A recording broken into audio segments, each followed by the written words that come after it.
not exactly hidden. Jeth dances back from his sister's grab with a grin on his face.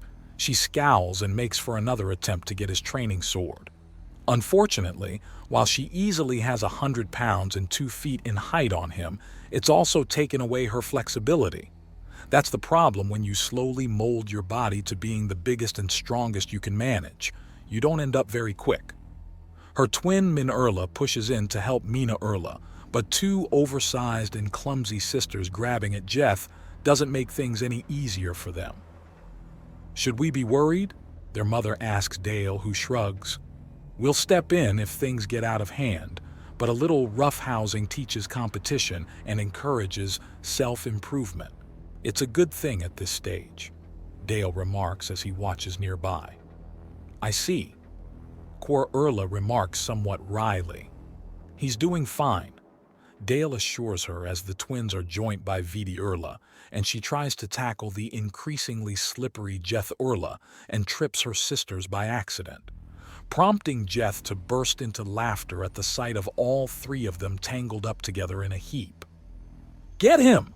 Viti shouts and Jeth dashes off. "Play nice!" Quor-Erla shouts after them as they rush deeper into the park. "So now that we have some distance from the kiddies, is there anything you'd like to ask? Has he been eating well? I understand that you humans are not only omnivores but borderline poison immune. Mostly he's been eating local game that have been caught, butchered, and cooked that same day. We've made a point of ensuring that carnivores get all the meat they need, and those who need more plants in their diets get what they need as well.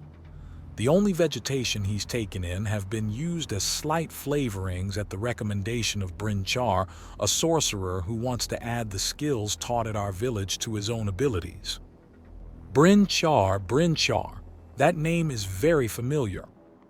He's a businessman who owns a courier company and is known to be a shrewd investor. He's also been entrusted with some governmental responsibilities and has run security on several broken shell tournaments, including the one where my fellow undaunted Vernon Shea burst onto the Apuk awareness as a whole. I don't know. Hearing that a princess and her husband missed an entire tournament because they were too busy with each other for an entire week straight was passed around almost as widely as Vernon's participation, Quor-Erla says, with a sense of deep longing. "Yeah, it's hard not to be jealous of those two lunatics. It's like they're in a competition for who can be the most over the top in love with the other, and no one has told either of them to stop." "But do you want them to? It's so sweet." "Maybe, but the fucker's unbearable to be around when his mind goes on to his wife. I mean, sure, the dude's still an absolute nightmare to fight with Axiom and is obsessed with learning more and more refined tricks, but get his wife around him and the only thing out of his mouth are sweet nothings. We should all be so lucky." Quor sighs at the thought. "It's annoying," Dale remarks. "I mean, yay, it's funny in short bursts, but there's no damn off switch." "Oh, you're just jealous. And you're projecting." Dale counters and she gives him a hard look before looking away. Dale gins. He got her on the nose with that one. "Yay," she says, and Dale shrugs. "You don't want to hear about it." "I'm not your therapist," Dale remarks. "Let's be fair here. You're a grown woman. You have the means and the maturity to sort your own messes out. Hopefully also the wisdom to seek help when you need it and not expect it to just fall into your lap. Is this how you plan on helping my son when he needs it? No. We plan on and have worked him through his problems while giving him the tools to deal with it himself. The greatest aid you can give someone is the power to solve their own issues, the tools and means to stand strong themselves." "I see. On to another topic. Less awkward, I hope. Where are Jeth's other siblings? From the way he spoke, I assumed that there would be a small army waiting to jump on him. Most of them are in higher education and schooling. I had these 4 before undergoing a healing coma, so I had a smaller clutch than normal." "Pardon?" "Oh, right. Sorry. You carry yourselves like Apuk. When an Apuk maiden is young, she can give birth to large clutches, anywhere from 6 to a dozen eggs. If she sticks closer to a more advanced age, her body produces less eggs at once, so there are simply 2 to 6 instead. Much later than that, and an apuk is infertile and is well past the time she should have undergone a healing coma. Understood, Dale remarks as he slots the mildly interesting but ultimately useless information away in his trivia category. So his other siblings are old enough developmental-wise to effectively be more akin to aunts or more distant relations?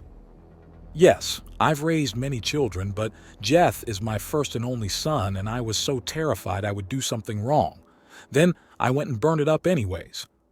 Ma'am, it would be a harder story to believe if there weren't mistakes involved. I've had dozens of daughters. I should have been able to do well by one son. No plan survives first contact with the enemy, and when you're making plans for the future, all of reality and time are the enemy. If you know how to beat foes of that caliber, then I really need to hear it, because I have no idea.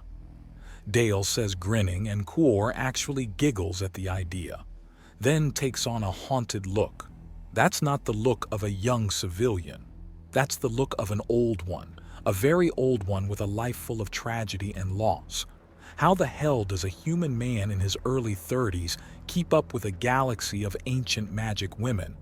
How does he help people that are older than his grandma's grandma and look young enough to fail the half+8 rule? He knows he'll get used to it eventually, but sometimes the freaking weirdness of this all hits him square in the forehead like a brick out of the sky. Is something wrong? Quor asks, looking right at him. Not really. All right. The axiom presence of you humans is always so calm that no one can tell what you're thinking. But you looked really confused. Just contemplating things. Nothing of import, ma'am. Then let's move on to something that is, what are you planning to? Quor trails off as there's a strange twist in the axiom near where the children ran to. Dale breaks out into a dead sprint, already reaching into his coat for his shotgun. It's a big, ugly, simple double-barreled monster that he had persistently modified with axiom drawn through his own body until it functionally registered as part of him as far as most beings could tell. He blurs into the clearing to find the girls out cold and some strange Apuk woman picking up the equally unconscious Jeth. She looks up in shock and pulls out a knife as the shotgun comes up. The knife goes towards Jeth's throat, presumably to threaten him, but the shotgun slugs are faster and the abductor's head is reduced to a Rorschach test on a cratered tree. He cracks the shotgun open over his arm and then replaces the shells in a single movement. Pocketing the spent shells, he steps into the small clearing with his head on a swivel to look for more threats. Get down and stay down. The abductor might not have been acting alone. He orders Quorla the moment she gets into range, and he hears something nearby, something deliberately veiling its axiom presence, which would work for a standard soldier off the Dauntless. But a sorcerer? On Serbo? The dark forest may be the seat of his power, but all plants whisper secrets. All plants are eager to play. Grab them, he orders, and the vegetation around him complies. There are screams of terror as the other abductors are suddenly seized by the nearby vegetation. He flows power into the turf around him and alters it to be more akin to the wood. There's blasts of fire and someone tries running, but Dale stomps and craters the ground beneath them. Roots shift the stone and trap the criminal within. Now the fool's in an unlit kiln, just waiting for them to be stupid enough to ignite it. Quorla has proven to have a good head on her shoulders for emergency moments and has gathered up all of her children near her with her own body as a shield over them. She's low to the ground and backed up against a tree to use as cover. Dale pours more and more of the wood's specific power into this little patch of previously normal forest. The trees around him grow stronger and darker in color as the light slowly fades away as the leaves above start blocking out more and more light. The dark wood. Quorla gasps out as the lights fade away. There are screams in the darkness as 3 more Apuk are dragged by roots until they're buried up to their shoulders right next to the decapitated body of their fellow abductor. "Marga!" one of them shouts, and Dale crouches down to their level. "She put a knife to the neck of a trainee sorcerer, one under my protection. Bad move," Dale says, looking down on them. "We didn't do anything." "Then why were you hiding when you heard the gunshot? Why didn't you come looking at the sound of the enormous bang?" Dale asks with narrowed eyes. One of the 3 begins, and Dale plunges his hand into the ground. He pulls out a crystal and holds it out to them. It begins to glow and a chiming sound comes from it. Then it begins to speak. Hey girls, we've got a huge payday," the voice of the now deceased abductor says. "What really?" The one that called out for Marga's voice asks. "Yay, some stupid woman's trying so hard to woo a Tret that she's taken her eyes off her son. We've got a chance for a major payday with the Orega girls. We just need to grab the little idiot and we're in," Marga's voice remarks, and Dale takes a deep breath as the stone stops glowing. "Miss URLA, have you heard of the Orega girls? A roaming gang. They have no set base of operations and are known to smuggle everything from drugs to people." Quor mutters, holding her daughters closer. Jeth may have been in the most danger, but there was no way her daughters weren't in trouble.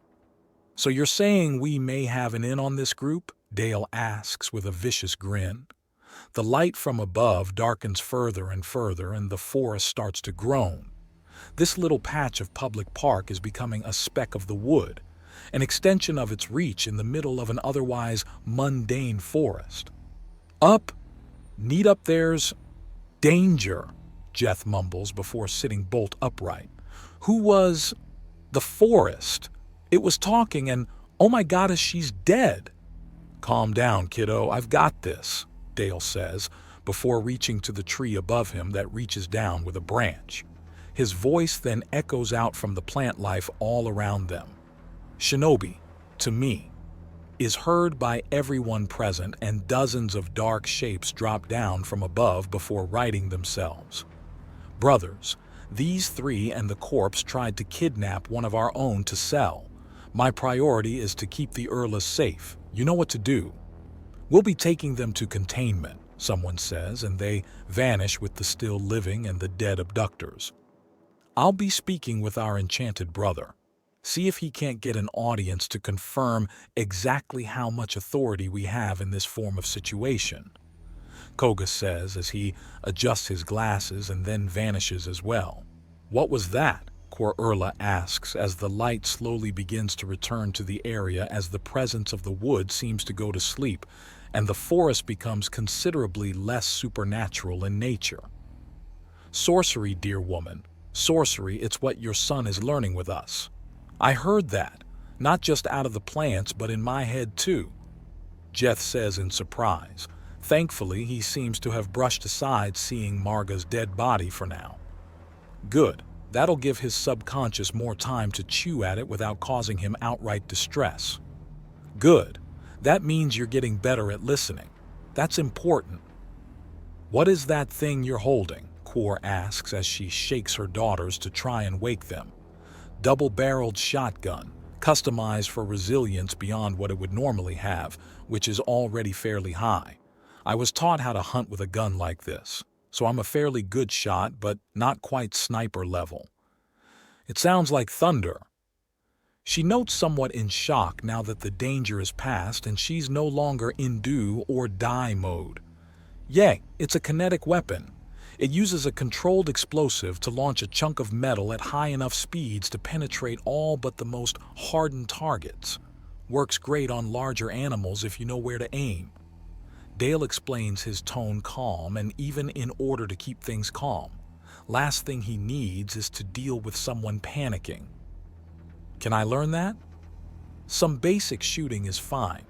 Actually, giving you a gun is something we'll wait for until you've got a handle on the boiling mess that is teenage hormones, and you still have a while before that even starts."